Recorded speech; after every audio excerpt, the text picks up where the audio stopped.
Assalamualaikum warahmatullahi wabarakatuh. Selamat berjumpa kembali. Semoga kita semua diberikan kesehatan dalam kehidupan kita. Amin. Hari ini kita akan kembali bersama-sama membuat resume fundamental saham dari laporan keuangan triwulan 1 2024. Ada 5 yang akan kita bahas, yaitu RUIS, BBKP, BBSI, BBTN, dan BELI ya. Sektornya berbeda-beda ya. Analisa ini adalah bahan pemikiran tambahan, bukan perintah untuk melakukan aksi beli atau jual ya, karena tiap investor itu punya pemikiran, cara, dan sistem masing-masing. Sehingga yang saya sampaikan ini adalah bahan pertimbangan tambahan atau sebagai edukasi. Analisa kita berdasarkan analisa fundamental, khususnya value investing yang memfokuskan kepada data-data yang ada di laporan keuangan untuk kita jadikan sebuah deskripsi sampai kepada opini akhir ya.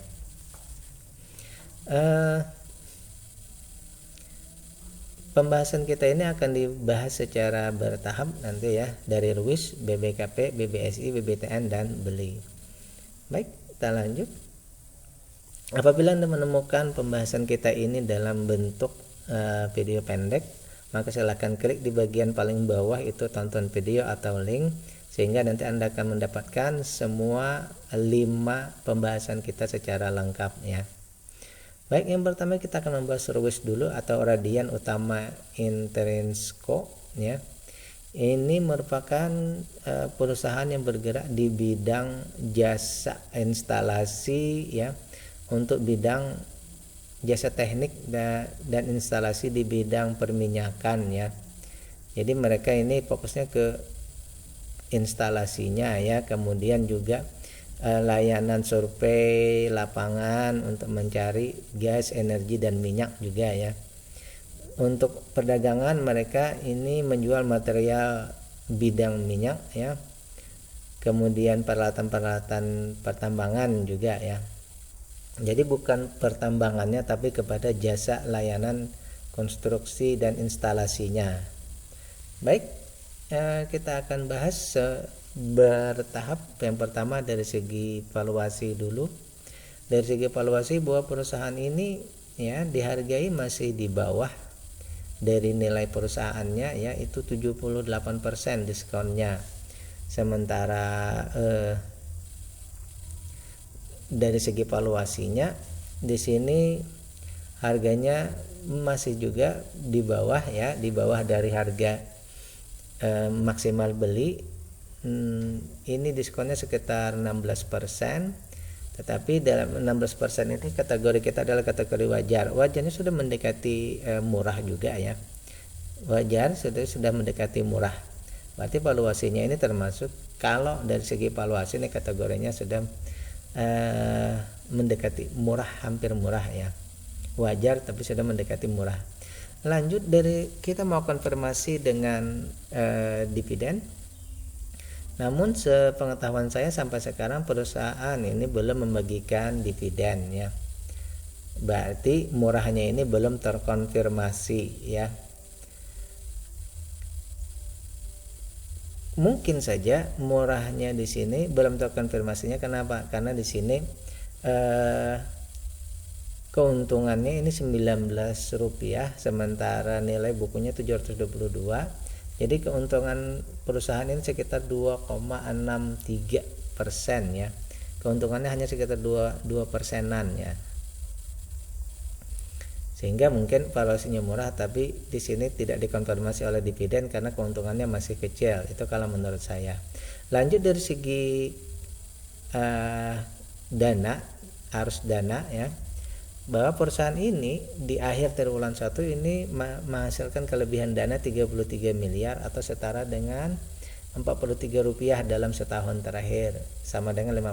Ini berarti free cash flow-nya oke ya. Berarti cash flow bebasnya ini plus ya, berarti bagus. Sekarang kita cek lagi dari segi ketahanan perusahaan. Dari segi ketahanan perusahaan, bahwa aset lancarnya ini 134%, aset lancarnya oke ya. Hanya dari segi hutang ya, hanya dari segi hutang di sini bahwa perusahaan hutangnya sudah 104 dan 100 61%. Ini berarti ya, berarti dari segi ketahanan ini perlu menjadi concern lebih jauh ya. Lanjut, dari segi kepemilikan yang bisa trading ini 39%, hampir 40 ya. 38% ya, hampir 40. Kita masih kasih saja di sini hijau. Namun dari segi saham itu semuanya berbentuk non warkat atau bisa ditradingkan oleh semua ya. Baik, sampai di sini dulu. Mungkin kita ingin melihat dulu. Yang pertama di sini bahwa perusahaan ini padat modal. Kenapa? Karena mereka harus melakukan survei, harus melakukan menyediakan bahan dan lain-lain. Di sini otomatis modalnya padat atau banyak, sehingga berpengaruh pada keuntungannya yang cukup kecil ya. Oleh karena itu di sini mungkin saja bahwa modal yang besar memerlukan dana ya, akhirnya ada hutang ya, hutang berbunganya dan hutang tidak berbunganya, dan belum bisa membagikan dividen. Oleh karena itu, kalau menurut saya pribadi, yang pertama menunggu ketahanan dan dividen membaik.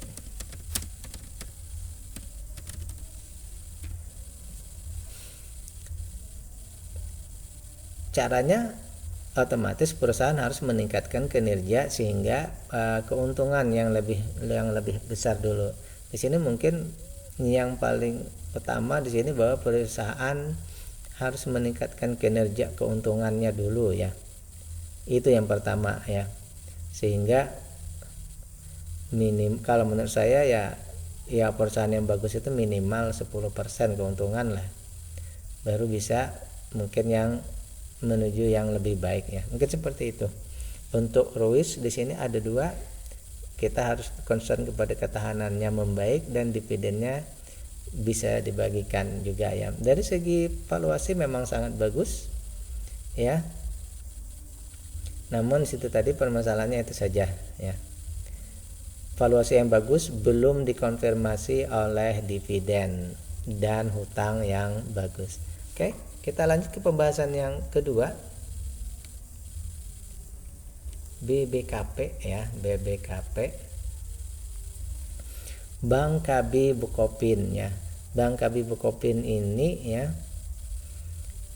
semula ini Bank Bukopin, tapi sekarang ya kalau tidak salah ini sudah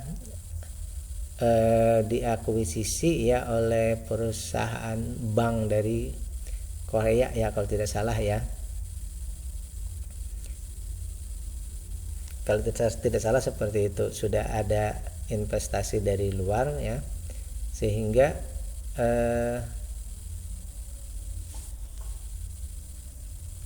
coba kita cek dulu.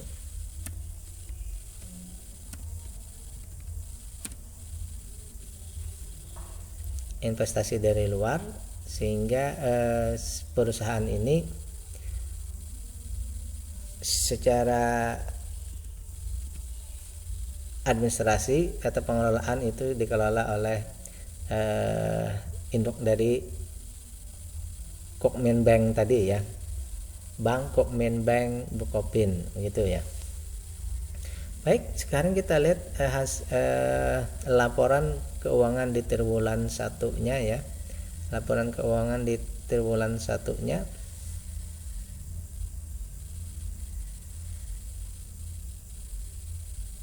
Tunggu bentar.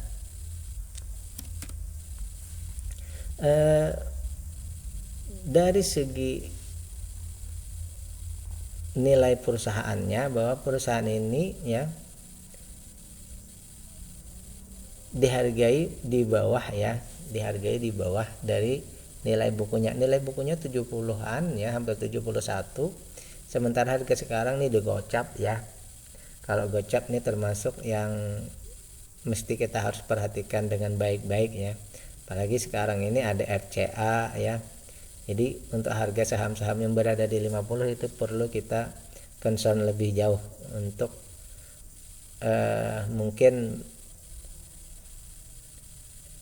belum bisa kita investasi dulu. Di sini mereka punya diskon untuk nilai ini sekitar hampir 30% ya diskonnya. Harga sekarang masih di bawah dari nilai bukunya, sangat di bawah ya. Kemudian juga dilihat dari segi IPS.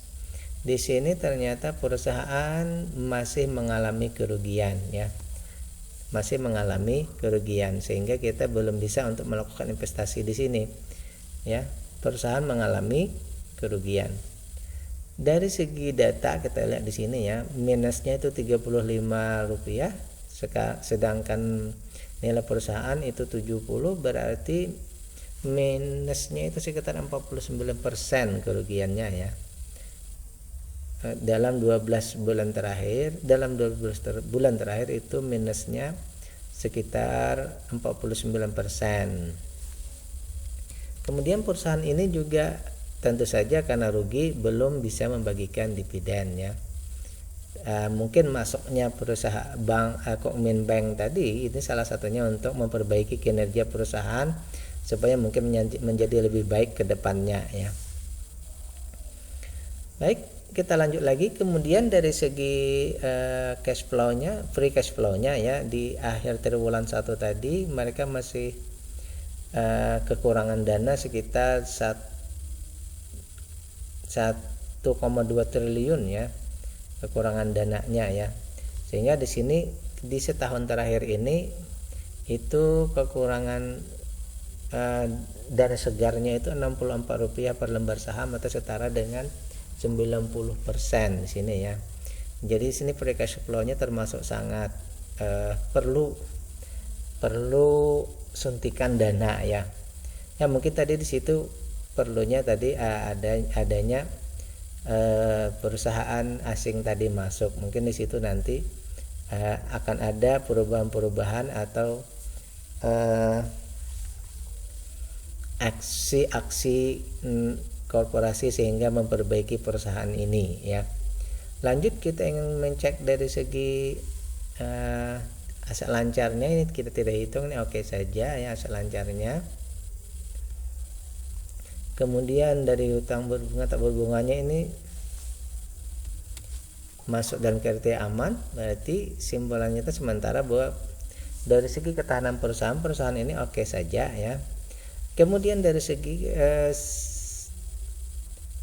masyarakat yang bisa trading di perusahaan ini juga hanya 16%.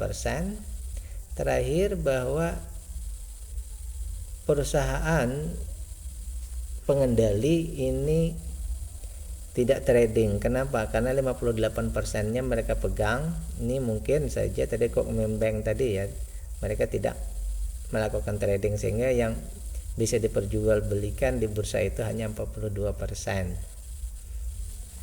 Ya, jadi kesimpulannya bahwa perusahaan ini memang saat ini adalah kekurangan likuiditas dan sehingga mereka masih merugi ya. Masih merugi ya. Sehingga kesimpulan kita untuk perusahaan ini menunggu free cash flow ya. Kemudian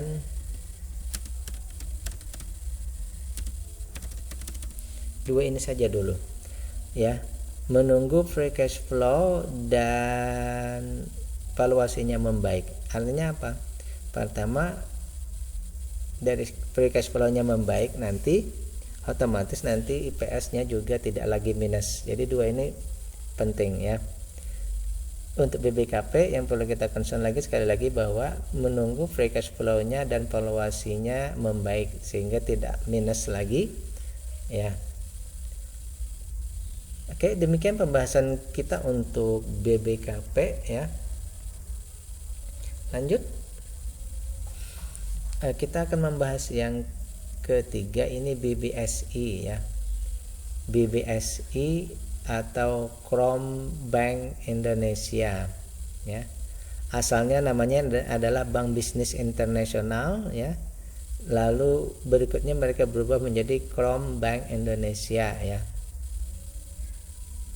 Kegiatannya seperti biasa sama ya, kegiatan untuk perbankan seperti biasa. Baik, kita lihat dari segi valuasinya dulu ya, seperti bank BBKP tadi. Dari segi nilai buku berbanding terbalik dengan BBKP tadi, untuk perusahaan ini ya, perusahaan dihargai sangat tinggi ya, perusahaan dihargai sangat tinggi oleh investor dengan harga 4.100-an, sementara nilai bukunya baru 800-an, sehingga di sini harga sekarang ini lebih tinggi 3,7 kali ya, 3,7 kali lebih tinggi daripada nilai perusahaannya. Kemudian kita cek juga dari segi valuasi. Di sini maksimal beli kita di 370-an, sementara harganya 4.000-an. Ini valuasinya ini sekarang 10 kali lebih mahal ya, 10 kali lebih mahal. Sekarang kita cek dulu dari segi EPS 37 berbanding 870-an, itu berarti keuntungannya hanya 4%-an. Berarti di sini ya, berarti kita ambil hipotesa sementara bahwa tingginya harga ini karena investor menghargainya tinggi dan perusahaannya sebenarnya untungnya sedikit juga ya, hanya 4%. Berarti di sini mungkin istilahnya itu ya, anggap saja investor melihat future value-nya yang sehingga mereka berinvestasi di sini. Padahal dari segi keuntungan ini keuntungannya masih terbilang kecil ya. Baik, sekarang kita lihat lagi dari segi dividen. Ternyata perusahaan juga belum membagikan dividen setahu saya sampai sekarang ya. Di sini ya, kalau memang data saya salah silahkan nanti dikonfirmasi ulang ya. Di laporan 2023 untuk 2022 ya, itu perusahaan tidak membagikan dividen. Berarti di sini perusahaan tidak atau kurang atau belum investor friendly ya, sehingga dari data ini tingginya ini ya tidak dikonfirmasi juga dengan dividen yang bagus. Baik, kita lihat lagi dari segi cash flow-nya. Ternyata perusahaan ini ya di triwulan 1 ada permasalahan 170 miliar kurangnya ya free cash flow-nya, atau dalam setahun terakhir itu setara dengan kurang sekitar 29 rupiah atau minus 3%, sehingga free cash flow-nya ini mereka perlu tambahan cash flow sekitar 3% lagi ya, mereka perlu tambahan 107 miliar minimal ya. Baik, untuk selanjutnya dari segi ketahanan ini aset lancar dan hutang berbunganya aman ya, aman. Hanya saja di sini bahwa hutang tak berbunganya ini hanya 28%. Ini mungkin maksudnya bahwa tidak terlalu banyak yang dana pihak ketiga yang masuk ke perusahaan ini ya. Kalau dia di sini sampai 500-an berarti istilahnya banyak dana pihak ketiga, atau sampai 700, 800 itu kan banyak investasi dari pihak ketiga. Sementara di sini hanya 28%, berarti investasi pihak ketiga termasuk sedikitnya. Kemudian di sini juga kita cek dulu ya.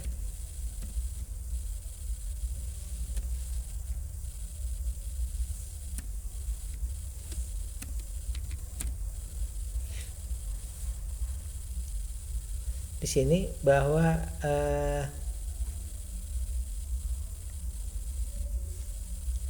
masyarakat non warkat ini hanya 10%, ini termasuk sangat kecil ya. Namun dari segi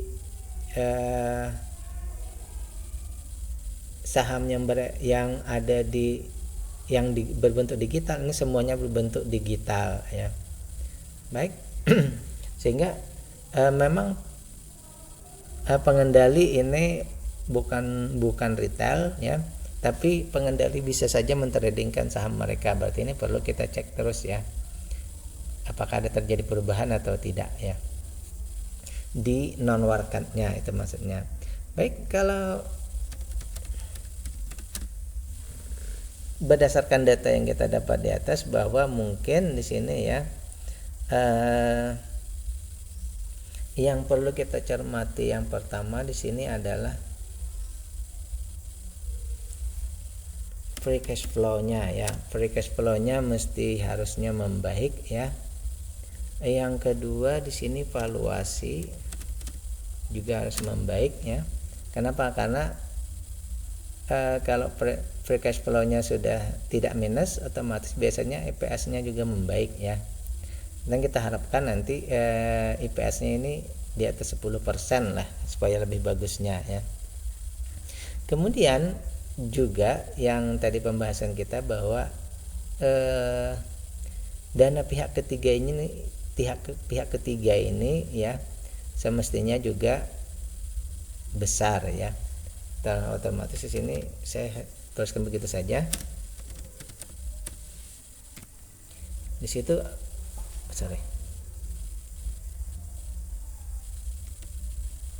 DP3, dana pihak ketiga ya. Oke. Dana pihak ketiga itu sebaiknya membaik ya, dalam artian lebih banyak lagi ya. Jadi ini yang perlu kita tunggu di BBSI ini. Kali lagi, yang pertama free cash flow-nya itu sebaiknya plus, IPS-nya itu saya harapkan membaik lagi, dan dana pihak ketiga itu bertambah lagi ya. Baik, RUIS, BBKP, BBSI sudah. Kita akan masuk ke yang keempat, PBTN. Jika Anda menemukan pembahasan kita ini dalam bentuk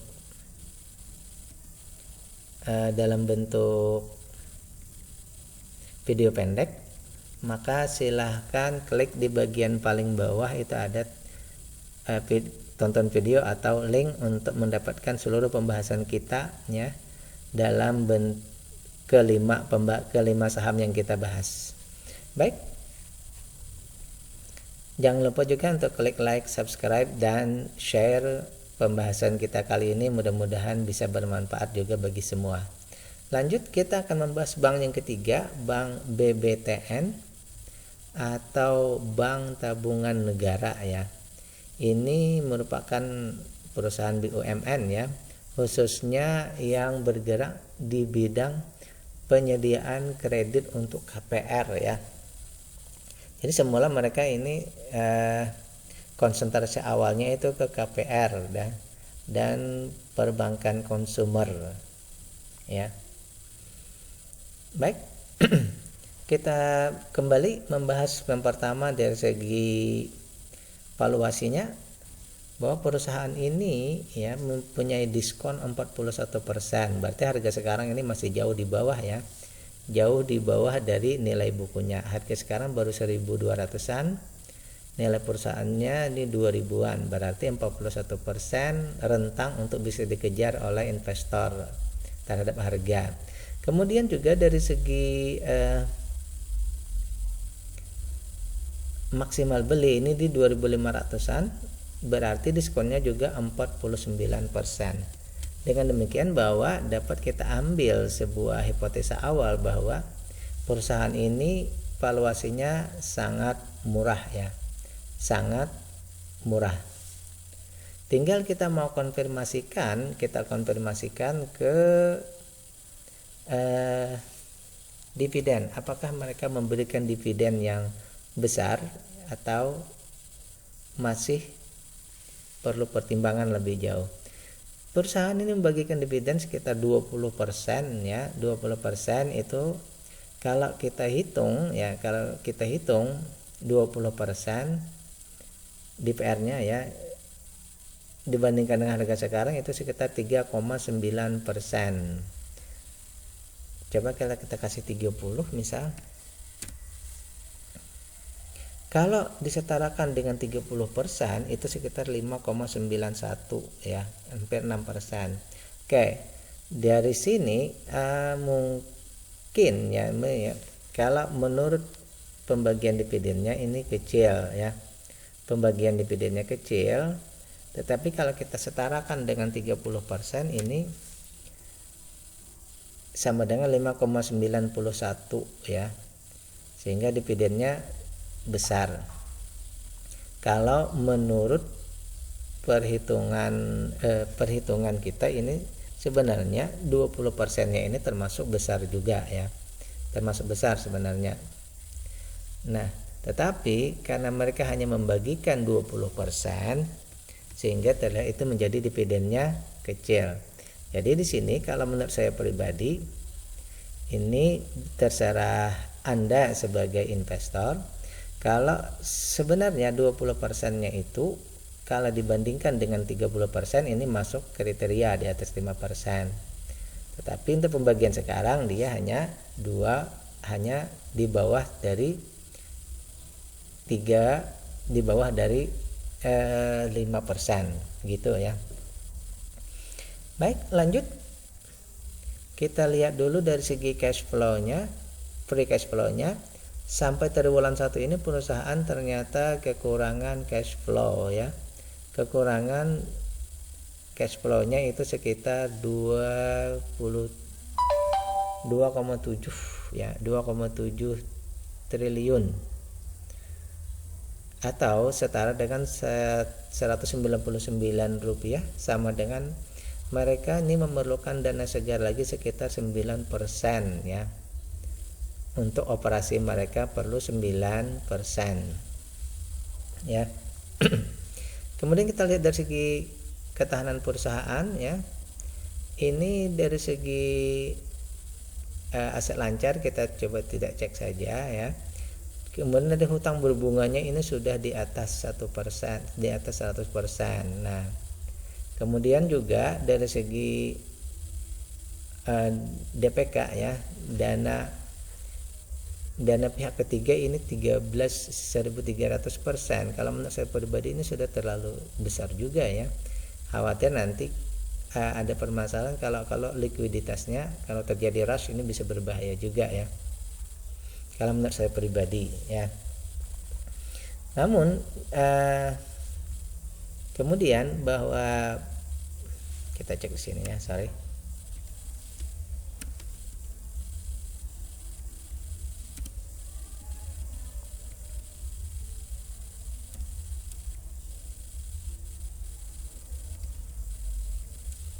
Kita tunggu dulu.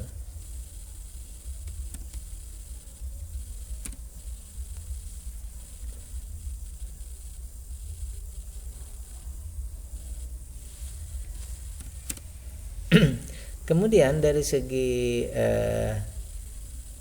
masyarakat yang bisa trading ini 40%, ini perlu dicek lebih jauh. Ternyata saham ini 60%-nya tidak ditradingkan. Oleh karena itu, kalau menurut saya pribadi bahwa perusahaan ini termasuk kategori yang pengendalinya aman. Kenapa? Karena memang bank milik BUMN tadi. Sehingga dari data-data yang kita dapat bahwa perusahaan ini valuasinya sangat murah ya. DPR tadi kalau dari segi 20% ininya kecil, tetapi kalau disetarakan dengan 30% ini sama dengan 5,91% ya. Sebenarnya bisa ya, tetapi karena dibagikannya kecil jadi tidak sampai. Ini kita berharap di 30% itu tadi ya, sehingga kecil. Kemudian perusahaan ini ada masalah dari free cash flow ya. Jadi menurut saya pribadi, yang pertama di sini bahwa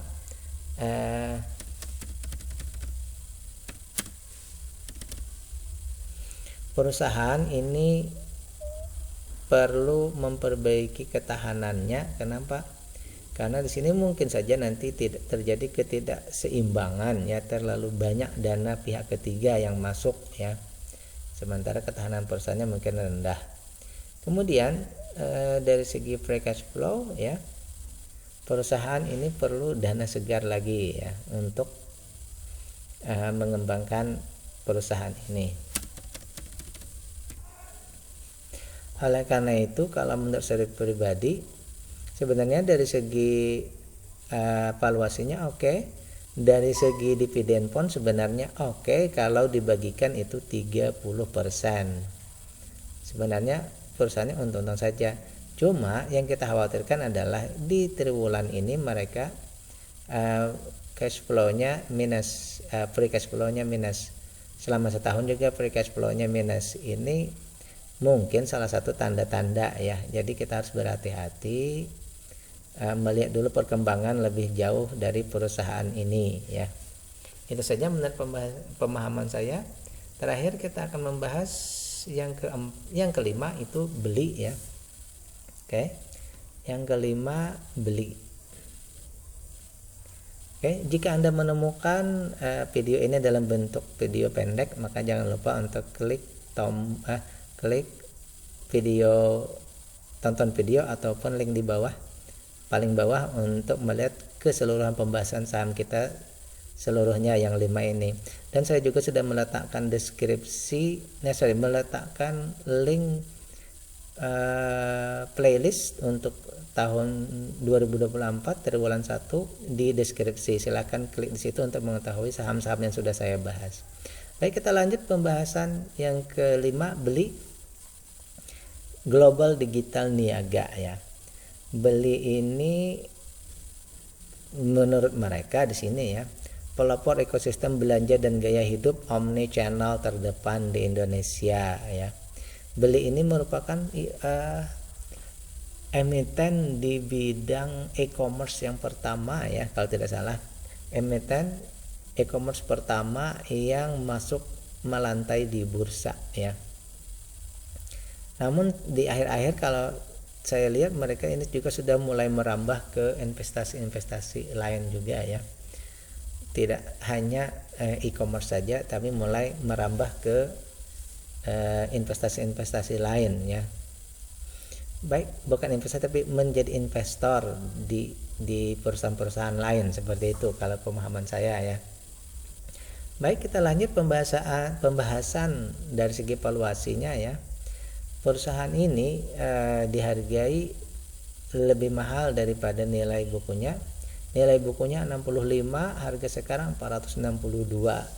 Berarti harga sekarang ini lebih mahal 6 kali ya daripada nilai bukunya. Kemudian perusahaan sampai saat ini ternyata masih rugi ya. Rugi Rp28 per lembar saham. Kalau dibandingkan dengan nilai perusahaannya, berarti kerugiannya sampai saat ini itu sekitar 43%. Kerugian di saham beli ini masih 43% kalau disetahunkan ya. Oleh karena itu wajar saja kalau mereka belum bisa membagikan dividen ya. Jadi perusahaan ini valuasinya mahalnya ini bukan karena untungnya yang sedikit, tetapi karena perusahaannya masih merugi, seperti itu ya. Kemudian juga dari segi free cash flow ya, dari segi arus uang yang berjalan untuk usaha mereka ini, mereka masih rugi, bukan rugi ya, kekurangan itu 3,2 triliun ya di triwulan 1 ini ya.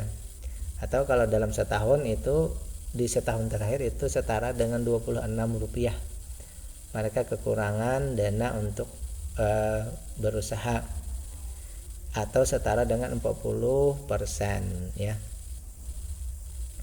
Kemudian dari segi aset lancar itu aman, hutang aman, hutang tak berbunga aman. Jadi ketahanan perusahaan ini oke saja ya.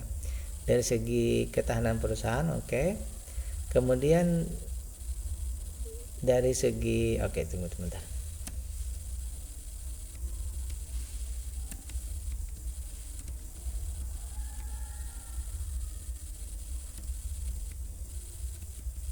Kemudian dari segi kepemilikan ini masyarakat yang trading itu hanya 19% ya. Dan yang dikasih pun itu hanya 19%.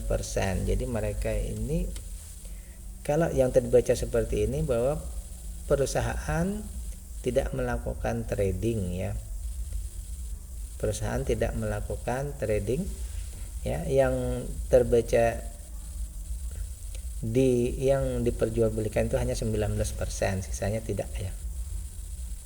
Baik, dari semua data yang kita dapatkan di sini bahwa perusahaan ini sebenarnya dari segi ketahanan oke, kepengendalian juga aman. Hanya di sini bahwa memang usahanya yang masih belum untung ya. Jadi perusahaan di sini masih perputarannya masih belum untung. Oleh karena itu yang pertama mungkin di sini yang kita concernkan situ, yang pertama adalah free cash flow-nya. Yang kedua otomatis juga di sini bahwa valuasi meningkat. Itu saja. Dua ini dulu yang kita concernkan, bahwa free cash flow dan valuasinya meningkat. Hanya supaya tidak ada lagi kekurangan modal usaha dan nanti otomatis mereka juga menjadi untung ya.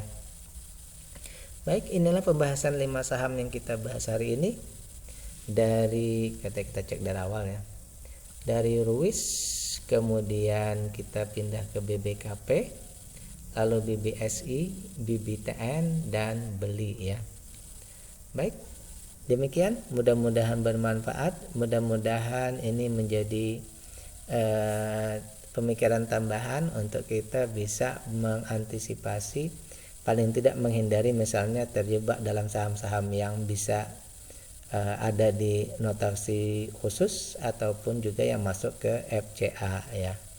Demikian, bila taufiq wal hidayah. Assalamualaikum warahmatullahi wabarakatuh.